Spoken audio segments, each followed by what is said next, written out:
In today's weekend readings, we see a pretty odd passage in Genesis 15. First of all, God has made a great promise to Abraham. He has promised that his name will be great. He has promised to bless all the nations through him. He has promised to give him the promised land and many descendants. And that is all well and good. But Abraham and Sarah have no children. So you have to understand where Abraham is in doubting God's promises to him at this point in his life when they have no children.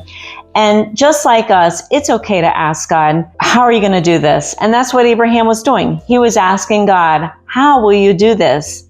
And you know what God did? He showed him. He made a covenant with him. He made a promise. And the way they did this back then, the way they made oaths to each other, was an odd ceremony where they took halves of animals, cut them in half. The person keeping the oath would walk between them. Well, this person was God, and it was not a unilateral oath. It was solely on God. God walked through the pieces of the animals. He was represented by fire and smoke, and he walked through them. And then by doing so, he said that this oath, this covenant is solely on me, that if I break it, I'm the one who's going to be cursed. Well, you know that's a promise that God's going to keep. You can imagine what this must have meant to Abraham to see the presence of God passing between these pieces of meat. How astonishing it was that he took full responsibility of this bond, this oath. It was the strongest bond possible. And we see here that God keeps his word and that he's trustworthy.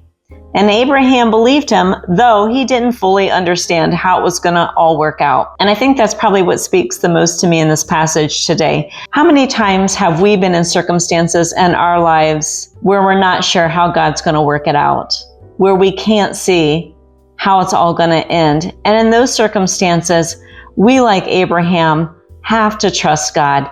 He has certainly proven his trustworthiness to us, hasn't he, in giving us Jesus Christ for our salvation so that we can have eternal lives?